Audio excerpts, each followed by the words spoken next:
Hello and welcome to the Spindrift podcast with me, Aoife Glass. Each episode I'll be chatting to a rider, racer, adventurer or bike industry insider with an amazing story to tell. So you can expect bikes, travel, advice, tips and more as my brilliant guests share their experiences.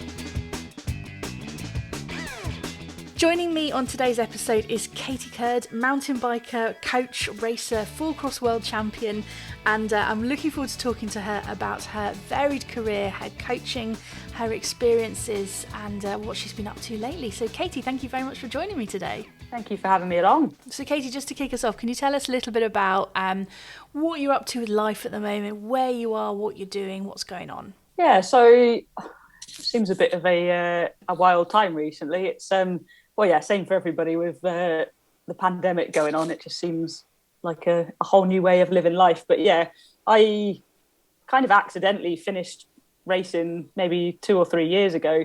I was just having a really stressful time. I've always said ever since I started racing, if the second I didn't enjoy it, I would just hang up the bikes and walk away. And it kind of did get to that point. I was having so much stress going on in my life that my health was suffering. And I felt like I was just kind of going through the motions and doing it because that's all I knew what I was doing. So yeah, just took a little step back, and I was just planning to kind of literally step back from 1 or 2 races. And turned out that as soon as I stepped back, it kind of made sense in my eyes that actually I wasn't enjoying it anymore. Yeah. And it wasn't until I actually stepped away from it that it all kind of, that realization hit. So yeah, and then of course COVID hit, and it had like a year off the races, and then yeah, it just made me realize that actually I don't have it in me anymore to push myself to those kind of limits that you need to, and you've got to be in it to win it, otherwise there's not, well, I say there's not much point in doing it, but it's to be racing those World Cups, you've just got to be wanting to win them, to put everything on the line, to take those risks. So yeah, just taken a step back and actually focused on my coaching business. So we run a mountain bike coaching business in the Forest of Dean, which is, it's just kicked off and gone absolutely crazy, especially with the cycling industry like absolutely booming over lockdown. And so we've gone pretty nuts with that, and just enjoying riding a lot more. And I'm still training and still wanting to do a little bit of racing here and there, but nothing ever as serious as what I was previously doing. So we're going to talk a lot today about racing, of course, how you got into it, what it's like, because as you mentioned, it's stressful and it's dangerous as well as exciting and enjoyable. So the highs and lows of that. We'll talk a little bit about coaching as well, and if you're also happy to talk about it, one of the things that I'd quite like to discuss with you is head injuries and concussion, because I know that that's something that you've got personal experience with, and it's very topical, and it's something that I think is important, that more people are aware of. But I guess let's go back in time to little Katy Curd. When did you get into bikes first of all? Did you ride a lot as a kid? Yeah, I think when I was little, I was a very active youngster. Wanted to just try every sport that was available. So I mean, I just had a really good group of friends kind of in the village that I grew up in, and we did everything from like scooters, skateboarding, skates, running, tennis, everything you can imagine. And every sport that I got into, I was always wanting to like push myself and like be the best that I could. So but it always came back to riding. So it was like I'd get into something for maybe kind of 6 weeks, and then I think we got to the point where I was like dropping into half pipes on the skates and stuff. Oh, wow. Then it was like, no, I'm bored, I want to get back on the bike and stuff. So I guess like being active, and the bike kind of was the one place where it felt like home, and it was something I could really progress with without actually trying that hard as such. It was just kind of, I don't know, I was sat in school and dreaming of being on my bike and stuff. So and I think when you're a kid, you just play on a bike. You just, I don't know, like you see the kids around here now, they kind of do big wheelies and big skids and stuff, and people kind of frown upon it like in the car parks and stuff, but actually that's where you gain quite a lot of your skills, just messing about and playing about. So I think that was where it all kind of kicked off for me, just having a really good group of friends, and just every second of every day we were out on the bikes where we could, and just without even thinking about it, progressing and like, who could pull the biggest skid, who could pull the biggest wheelie, and then building little jumps and getting bigger and bigger. So things started to kind of barrel roll and progress from there. Do you think that you sort of trying all those different sports helped your riding? Because I was quite a cautious, bookish kid, and I didn't really do anything. I was too worried about falling over and grazing my knees. I've gotten over that now a bit. But do you think that sort of like, because dropping into a half pipe they're not small. That's not like... No, I don't think I would do it now for sure. I look at them and I'm scared. Yeah, I don't think, like looking back, I've never really thought about it, but I don't think I really had that much fear as a kid. Yeah. It was almost like, I fell off more times than I can count as a kid and had some big old crashes and, like knocking myself out. But it never really, it just didn't occur to me that was a dangerous thing to do. It was just like, okay, well, I messed up there. What have I got to do to make it right? So, yeah, I guess it didn't even cross my mind when I was a kid that it might like fall off and break something. I definitely, now that I'm older, those kind of things definitely are there. Like that fear is in the back of my head, like what if but I don't think it even crossed my mind when I was younger. So I think trying all these different sports definitely, I've never thought about it, but definitely did take a role in progressing in the riding as well. And then what was it about the riding? You say you kept coming back to that, so can you articulate like what it was that the riding had that skateboarding didn't have, or that skating didn't have, or that running didn't have? Honestly, no. I think it was I just really enjoyed it. It was amazing fun. You could do it absolutely anywhere. It was like, all I had when I was younger was like, it wasn't a mountain bike at all. It was just like, went to the local bike shop and paid like 110 quid for the best bike that I could afford. And it was, it was a full suspension bike, and it was, it's the best thing. But yeah, it was just fun, and we wouldn't think twice about, riding 10 miles down the road to our local kind of dirt jump spot. So it was, I think, part of the fact of being able to get on the bike and ride somewhere, because obviously couldn't drive at that point. So it felt like we could actually go somewhere and do something without relying on our parents to take us somewhere. But also, just the thrill of riding. We had like a little local woods literally like 2 minutes up the road from us, and it was just...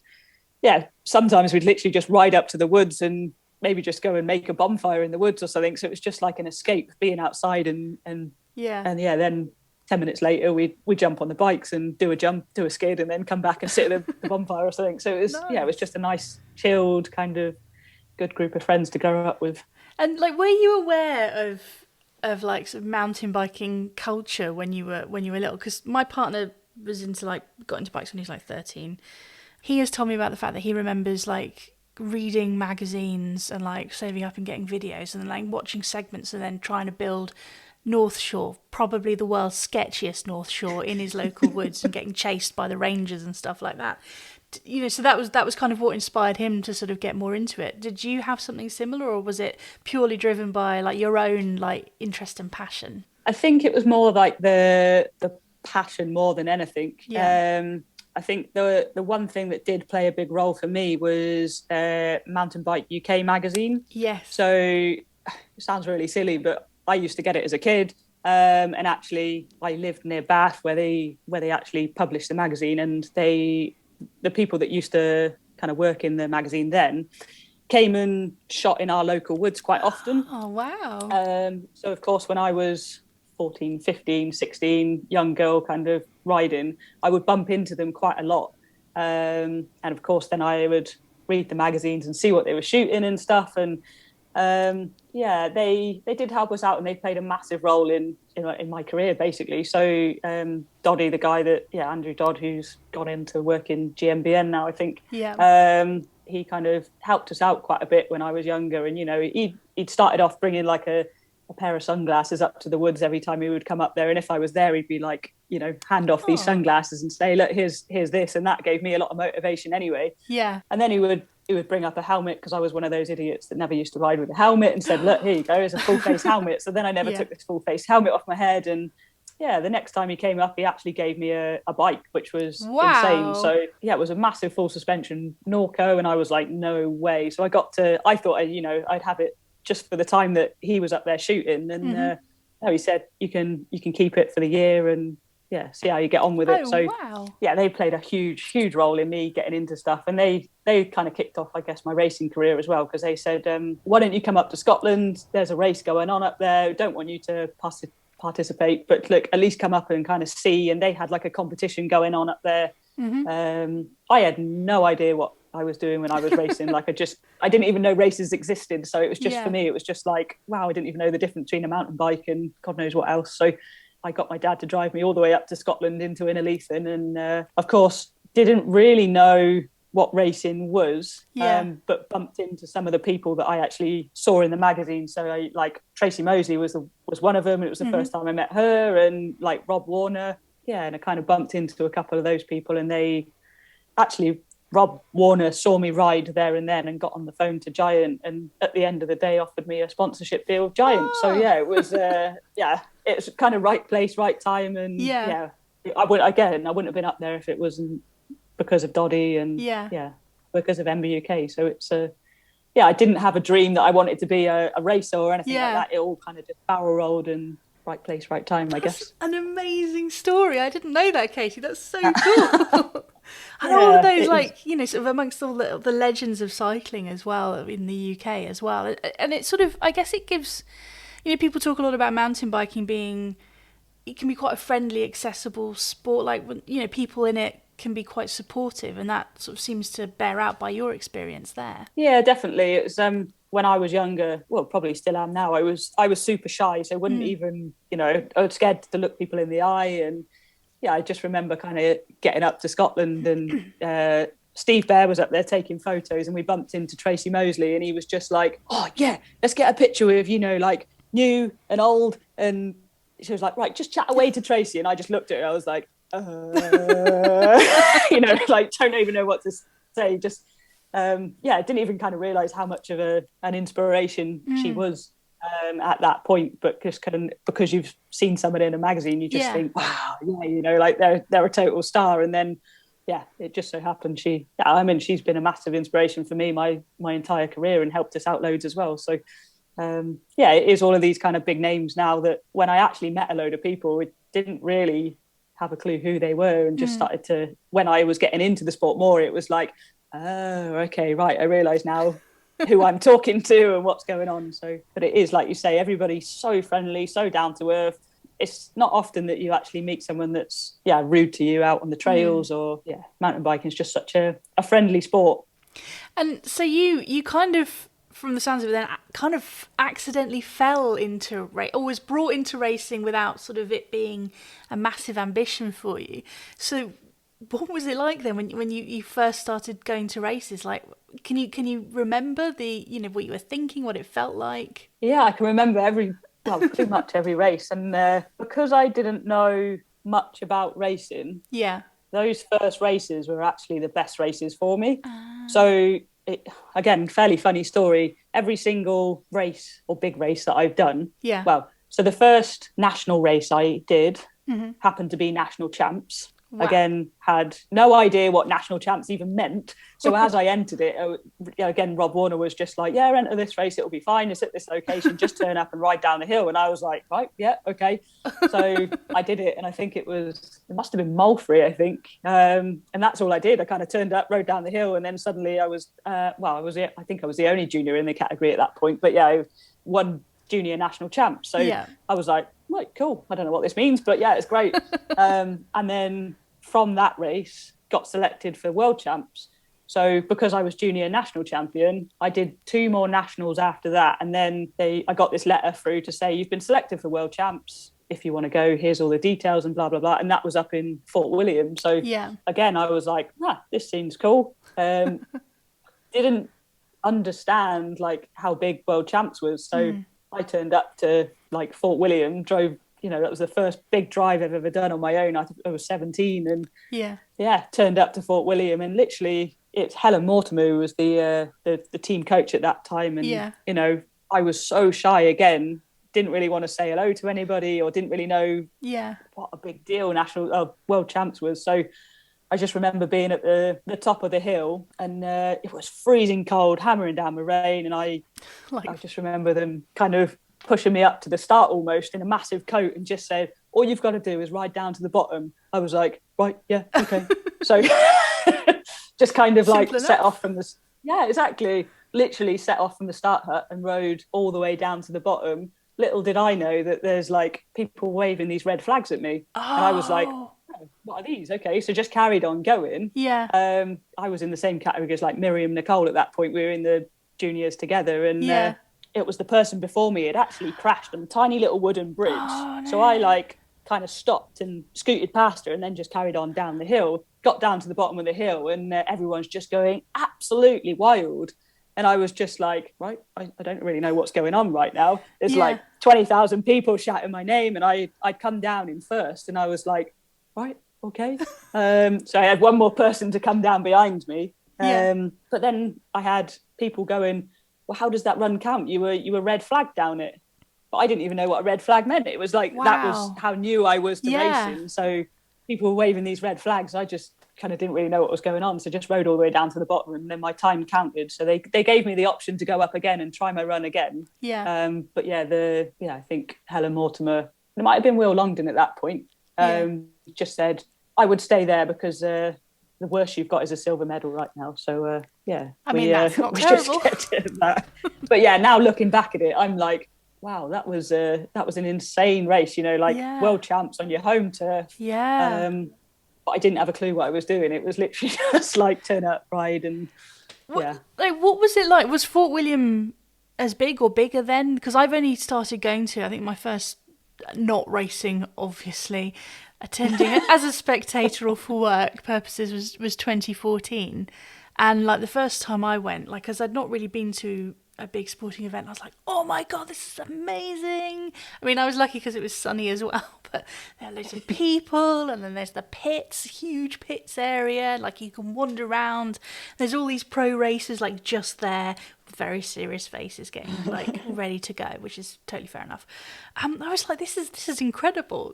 Did you feel at all like intimidated, or like, what did it feel like going for the first time? Or were you like, yeah, it's totally fine, it's all good? I think if I knew what I was going for, or if I knew what the event was, I don't think I would have turned up. I would have been that scared. Right. Yeah. But because just like I say, I didn't even know who Steve Peat was. I didn't know who all of these big names were that were all in the same GB tent as us.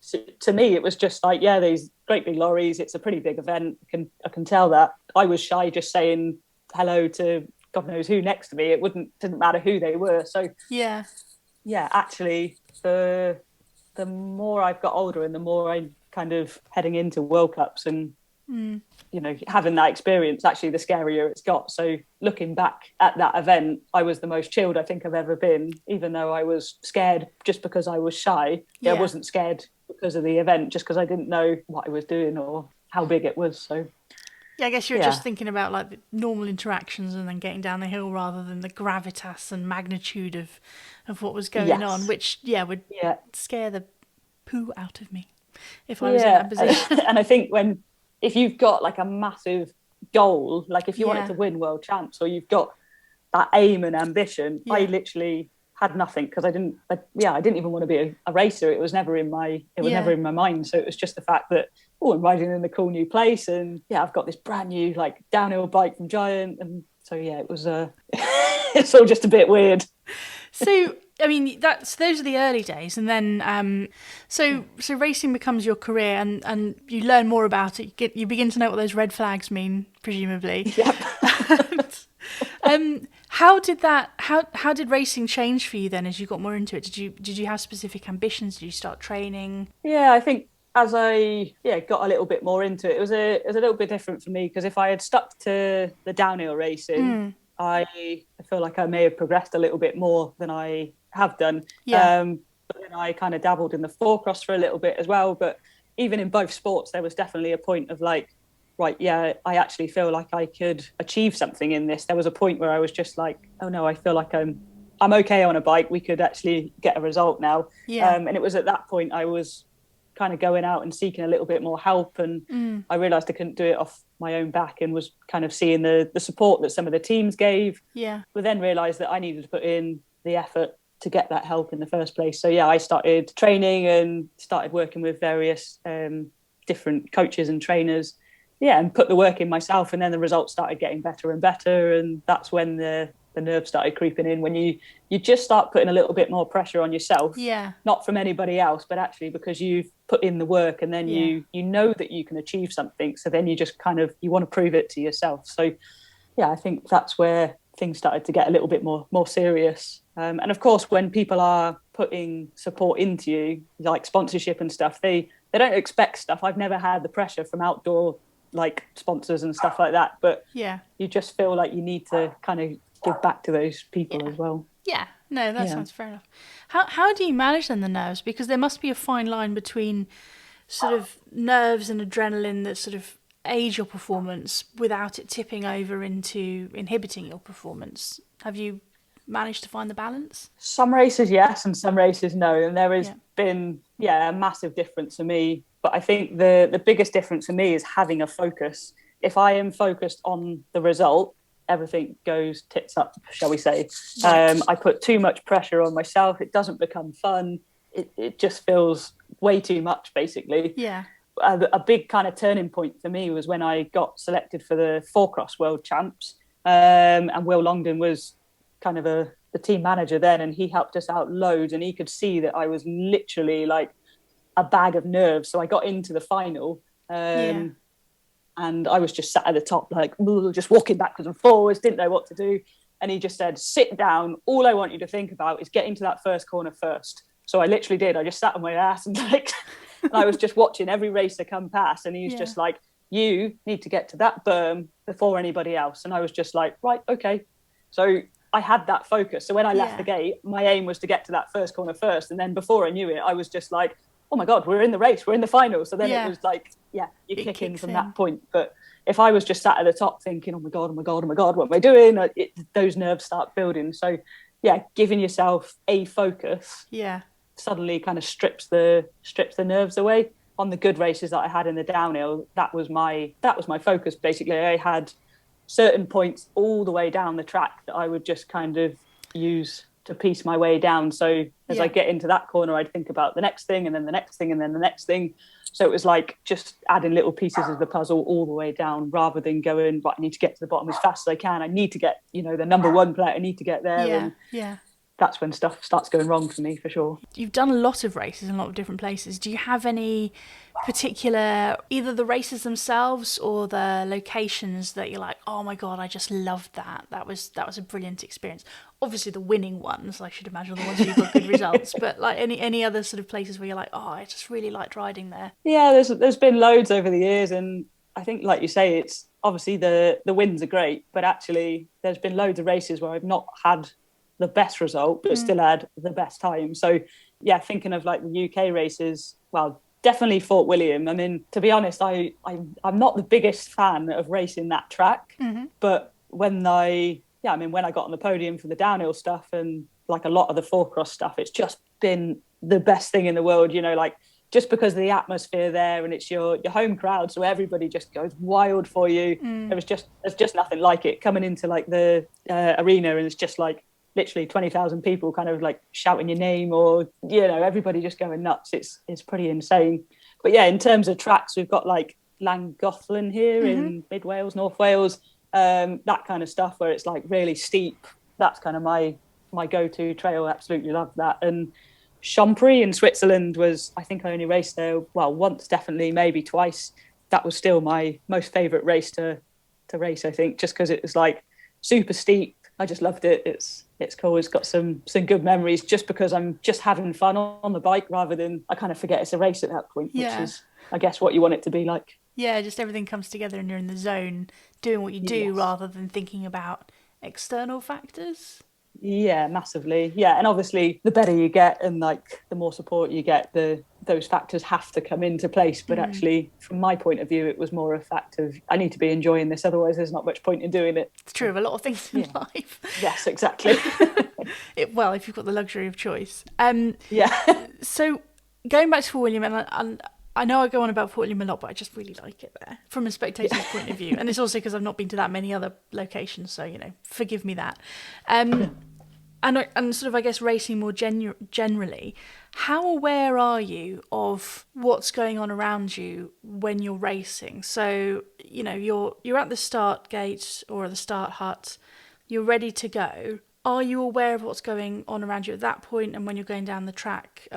Or do you just sort of, does your world close in around you and your focus become just what you're doing? I think that is like one of the biggest things, well, especially for me, and I think it is a big thing for quite a lot of racers, is to be able to get in that zone. You hear people talk about it all the time, but I think that is kind of, like horses have like the blinkers on their eyes. Yes. That's kind of where you want to be completely focused on what you want to do. Yeah. I have literally got the mind of, I don't know, a child, I think. As soon as like I see something like sparkly, I'm like, I just get distracted. So I know that feeling. A lot of my friends and family, if they ever came and watched me race, they know not to shout my name. Because if I hear somebody whilst I'm riding that I know the voice of, I'll be like, oh, who's that? I wonder. And then, of course, a few meters have passed on the track and you're just not focused. So if it is somebody shouting my name that I don't know, I can completely stay focused on what I'm doing. But if it was like my mum, my dad, my partner, or anybody, even like my friends, then literally I would ride past them and it would be complete silence, and then I would go past and then they would start cheering me on and stuff like that. So I had a really good coach, Adrian Stokes, who I was working with for the last kind of part of my racing career. And he's really creative, and we used to do loads of like training in the gym, and he didn't tell me, but he just came and he put headphones on me, and I was balancing on a ball and he was kind of chucking a heavy ball back and forth. And he just said, listen to the music and just try and stay focused. And we'd just play a little bit of music. And then in the background, he had actually got my mum, my dad, my dogs to just record, like, go on, Katy.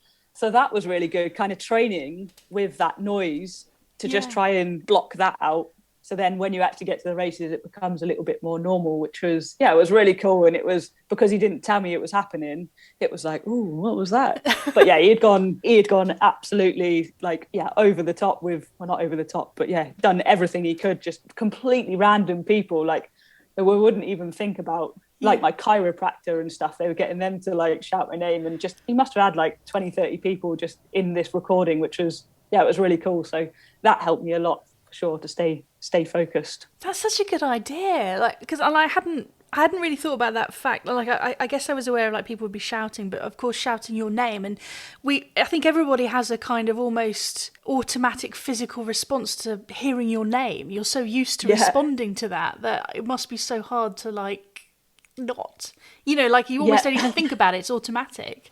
Oh man, but although I'd love to have been in on those recording sessions, like, excuse me, I know that you do your Katy's chiropractor.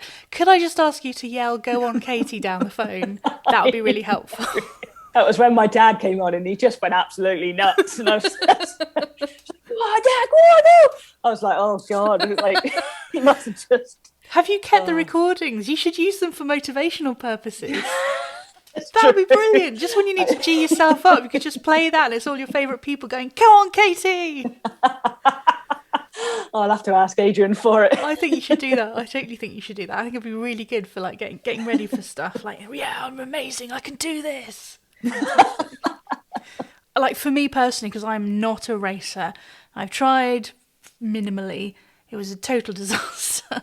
It seems to me hard to think about how you would enjoy riding in that context. How do you enjoy riding in that context? Is it that sort of the feeling of speed? Is it when it comes together? Is it just the fact that you're riding different tracks? I think it's a little bit of everything, and I think you've either got that competitive like nature in you or you haven't. And ever since I'm little, it's like, I used to enter running races and remember my grandma taking me along and just saying to my grandma, I'm going to win this race. And she's like, well, just enjoy it. Do the best you can. You're racing against people that are 5 years older than you. And I just turned around and was like, no, Grandma, I'm going to win this race. And she keeps reminding me about that. So it's kind of the same when I get to riding as well. It's my best races were when I got to the bottom of the trail and really felt like I did everything I possibly could. And then I would feel like I've had an amazing day or an amazing ride. If I got to the bottom of the trail and felt like I had actually held back, then even if I was first place, I'd be like pretty annoyed because I just feel like I didn't push myself as hard as I possibly could. And I think that's what makes me enjoy riding, is like session in the corner maybe 10 times, and on the 10th run it's like, yes, that was it all came together and it felt good. If I feel like I'm kind of bimbling down the hill, it's just like, yes, it's good, it's all right, but it's not that level of fun. So it's basically just trying to push myself as hard as I can, and that's what the enjoyment comes from, I think. So the satisfaction is knowing that you've put it all together and you've done everything that you can do, you've nailed it, and you've got that perfect run, and you've done your best. Yeah, definitely. And I listened to a couple of podcasts actually, and with Laurie Greenland lately, and you hear him say quite a bit like, there's not many people out there that will understand how much stuff needs to come together for that extra 10th of a second on the day. Like those boys are talking about 10th of a second between, it could be 1 second between 10 places and stuff like that. So everything has to be absolutely bang on, and there can't be any doubt in your mind when you're on that trail. So it's not just a case of how fast can I hit that turn, and I've got to be on the right line. You've got to make sure that your bike's in the right condition and you've got everything in place before those results come together. So I think the more steps up the ladder you take, the more things you need in place for everything to get that result. So I was talking to Michaela Parton on the podcast a few episodes back, and she was saying like the first time that she went to a World Cup, as a privateer, and she had no idea what she was doing because she'd never been to. I mean, she knew how to ride a bike, obviously, but no one tells you, you've got to go sign in here and you've got to do X, Y, and Z, and like she had nowhere to stow her bag, and she was operating out the back of a car, and it seems like a far cry away from, if you turn up as a spectator, you assume that all the racers have like a full team of staff liking them drinks and like kind of doing all of that, and that's not always the case. What was it like for you, and did it change as you went through your career? So when I first got into racing, like World Champs was the one up in Fort William, because we were actually staying with the GB team. We stayed with I was in a caravan, or whatever they're called, like the static caravans with Rachel Atherton, Helen Gaskell. I think that was us actually. But I was absolutely like amazed that their manager Dan had come in the room and actually I don't know, Rachel will probably kill me for saying this, but actually woke Rachel up and said, right, your breakfast is on the table, your kit's on the side, you've got to be leaving at this time. And there was me 17, I was just like, whoa, that's amazing. You've actually got that kind of level of support. And there was me just getting my Wheatie Bix out of the cereal packet or whatever. It's incredible. When I was racing four-cross, I had that level of support. Had a mechanic there, had team manager, had a coach, everything there in place then I could literally just fly out to the race, get on my bike, everything would be sorted, everything would be in place. You just didn't have to think about anything. It's always been a little bit harder for me in the downhill scene because I've never had that support, so I've always felt like I've been that kind of privateer. And I've definitely had help from sponsors, but never had the big pit set up or anything like that. And so it definitely is. It's crazy hard as a privateer. I feel so sorry for anybody that is a privateer trying to compete at that level, because it just makes it ridiculously hard. And I was competing against Manon, Tani, Rachel, who all had the massive team setup, and if they smashed a wheel up, it didn't matter. They'd have someone to come and up a wheel, and if they smashed a wheel up, it would be panic stations, because I've got 2 sets of wheels to last me for the whole year or something like that, or it takes time out of your practice to go and fix a puncture and stuff like that, whereas it's all those things that people kind of forget. And you don't have space in the pit, so you've got to park a mile away down the hillside and put all your stuff in the boot of the car. And it feels like sort of, you imagine sort of a Formula One race where half the team have pits and the other half the team are based in the car park down the road and have to go back and change their own tyres. It is, because we are talking about that level of the sport as well. Massively. This is the pinnacle of mountain biking. You mentioned that at a certain point it stopped becoming fun for you and you decided to take a step back. which Yep. ended up being a step away. Would you mind talking about what happened to get to that position and what that felt like? Because that must have been quite emotional. Yeah, it's well, I guess quite a lot of people know I had quite a few injuries, I guess, in my career. I've had a big old smash up in my arm, and I lost quite a lot of like nerve damage and feeling in my arm. And like the biggest one for me was having a massive head injury. I ended up with fluid build up on the back of my brain, and I didn't realize at the time how serious it was. And I was just having, I say headaches, but they were just beyond headaches. It was to the point where I just couldn't even say a word. It was so painful. I just had to like lie down and just shut off. And if people would speak to me, I'd feel like I want to punch them in the face. It was so bad. But it wasn't just headaches. It was like I would see like flashing lights in my eyes. I'd have like, I don't know what you call it, but if somebody whispered at me, it would feel like they were shouting at me, and it was so loud. And it was just a lot of pain, and it felt like somebody was like pushing a lot of pressure into my head. And I just felt like I couldn't do anything. And the more I exercised, the worse it got. I can't really kind of go into detail about how bad it was. It was to the point where I felt like I could like forgot how to breathe and stuff like that. I was thinking about things in my head, but I couldn't actually translate that into words, getting it out. And I remember speaking to people, and they're like, you're making no sense at all. And I actually remember kind of speaking to Tracy Mosley, and she was just giving me a little bit of advice, and I just snapped at her and just got really aggressive. And I was like, whoa, where's that come from? And it was just like, it was at that moment I was like, things aren't right. I luckily enough, again, because of my coach Adrian Stokes, he helped everything. He did everything he could to get me back on track. And it took me 2 years to get fully over everything. But my whole kind of drive and motivation for all the rehab and stuff that we did at that point was for me to get back racing. And I was just like, I just want to race World Cups again. So I remember leaving the start hut for the first World Cup that I came back to, and just be like, oh, this is it. I just smiled down the whole of the first straight. I was like, this is amazing. I've done it. Like this is what I wanted to achieve. And then from that point on, it was like, right, no, I want to get back on the podium. That's where I want to be. So I managed to get back on the podium, trained like crazy through the winter. And I came into the start of the season and just had a lot of, well, anyone who personally knows me will probably know what's going on in my life, but had a lot of stress going on in my own personal life. And it just, I came into the races training as hard as I ever could then. I was as fit as I ever could, but my mind was totally elsewhere. And I literally came down the hill,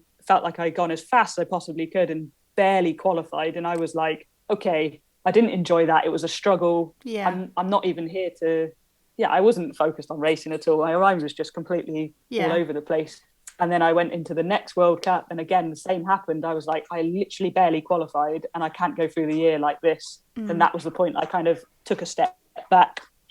But I had to go to the next race. So I went to the next race, but it was at that point, it was at Fort William, keeps coming back. I was riding down Fort William, and something just clicked in my head, and I pulled over to the side of the trail and just burst into tears. And I just didn't want to be there. I was like, something just clicked, a little kind of switch went in my head. It was just like, I don't know why I'm here. I don't know why I'm doing it anymore. I feel like I'm rattling my way down this hillside, putting my life at risk. And then it suddenly thought, if I hit my head again, do I really want to go through all the stuff that I've just been through? I managed to get my head in the right frame of mind to get my head racing again.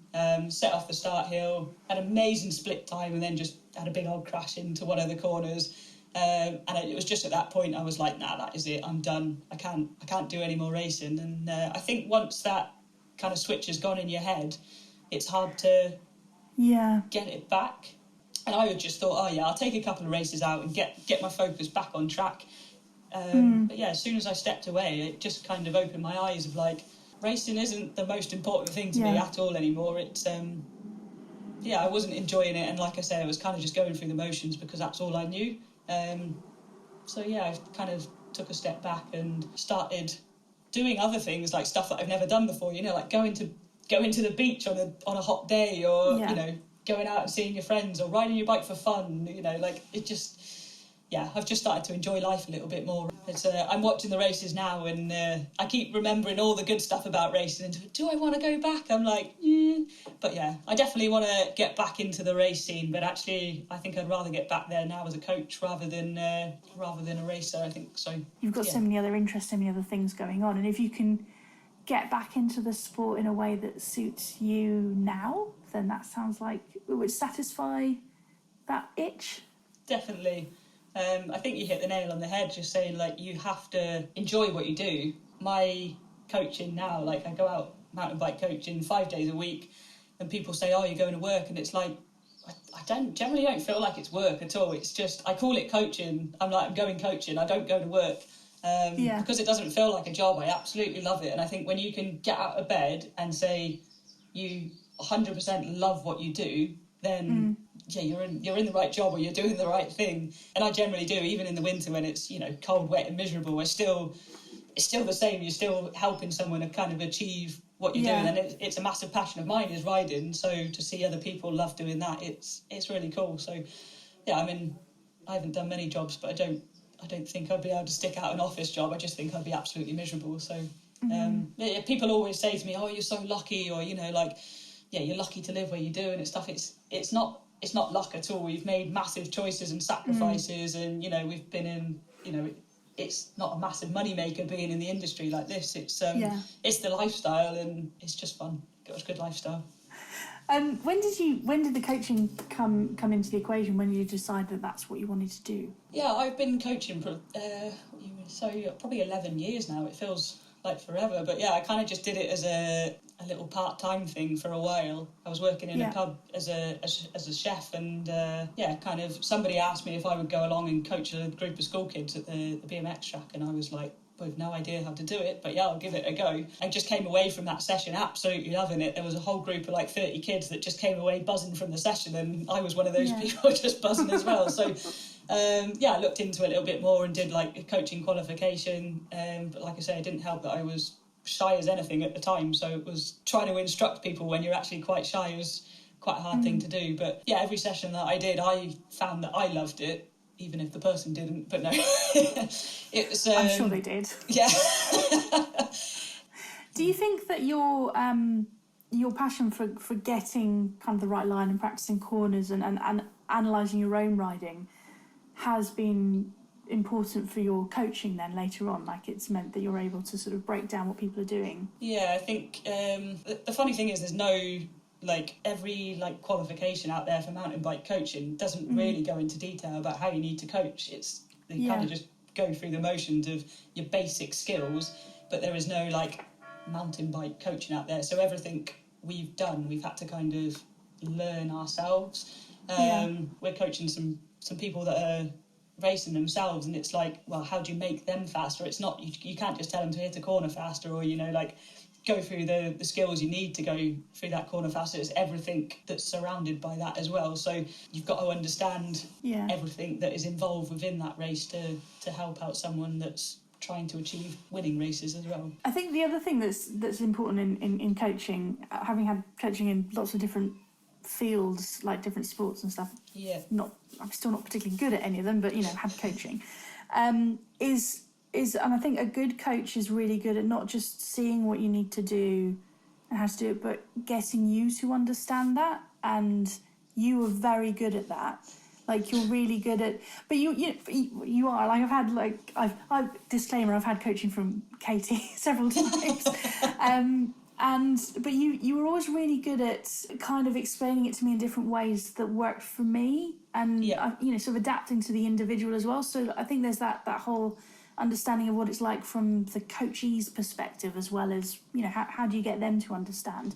Is that something that you feel has come quite natural, or has that come with the more coaching that you've done? It's a bit of both. Like, when I was younger, when I didn't even know that I wanted to do coaching, I was, well, especially for the racing as well, I read quite a lot of books about, you know, like the psychology behind, you know, like your mental focus, and some of that was kind of going into like coaches of different sports, and one of the biggest things that stuck in my head was everybody learns in a different way. So there is no point me just saying the same thing over and over again to one person. If they don't understand it the first time, they're not going to understand it the second time. So listening to what that individual is saying back to you to understand how they learn to then reword what I'm saying to them. So yeah, like I think that is what makes a good coach. It's working with the individual in front of you. So there's thousands of videos out there that can tell you how to hit a corner, how to do a wheelie or anything like that. But if the individual doesn't understand that, or is even like, you know,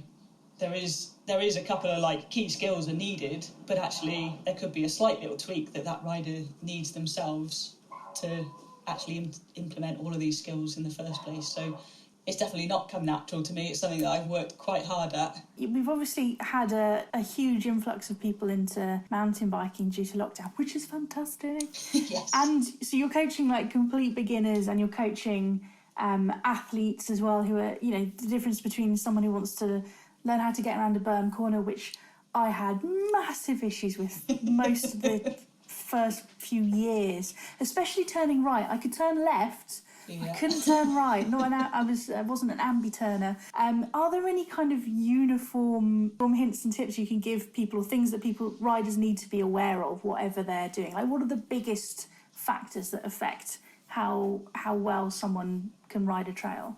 The biggest thing that we always say, and it's pretty much the thing that we start with all the time, and people probably get bored of me saying it, but is the position you are on the bike makes the biggest difference. So yeah, the second you come out of the centre of your bike, you'll become off balance, and then it will feel very hard work to get down any trail. It doesn't really matter whether you're riding the blue trail or, you know, you're riding down a World Cup trail. You've got to make the bike do the work for you, rather than, you know, like feel like you're hanging on and just getting down the trail.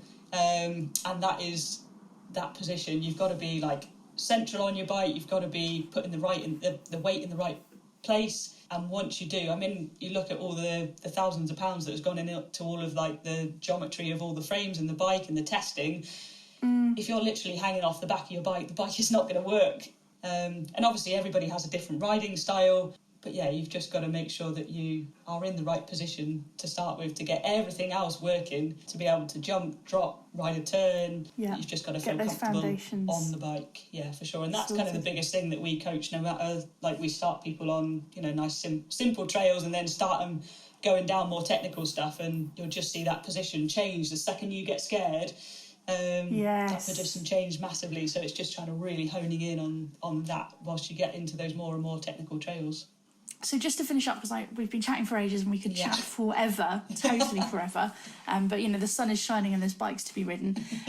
What are your plans and goals going forward? What do you want to be doing? That is a good question, something I've actually been, rattling my brains about. Yeah, I guess the immediate future is just carry on what I'm doing. I'm just really enjoying kind of living my life right now. So loving riding, absolutely loving coaching, and yeah, just enjoying my life. Future plans are to try and get a little bit more involved in coaching, but bringing up a lot more kind of youngsters through the ranks and into racing. So yeah, because racing's been such a massive part of my life. Yeah, I want to be at the races, but I want to be helping out grassroots level riders all the way to World Cup riders, and hopefully stepping onto the World Cup scene again, but hopefully to help the riders in a different way, rather than being in the tape, I'll be outside of the tape. So I've just been, like coaching a little bit with Evie Richards, the racing World Cup like cross country, and absolutely doing amazing. And I mean, when she came to me for coaching, I was like, oh my God, here we go. Like,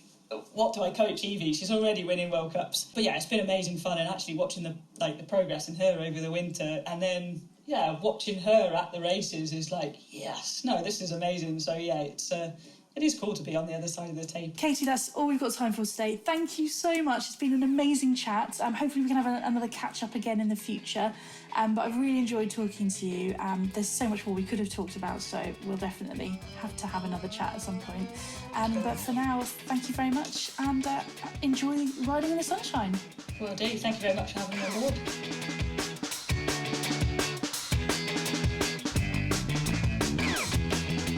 Thank you for listening to the Spindrift podcast, and don't forget to subscribe because I have some incredible guests coming up. You can also join in the community on Instagram @Spindrift_podcast.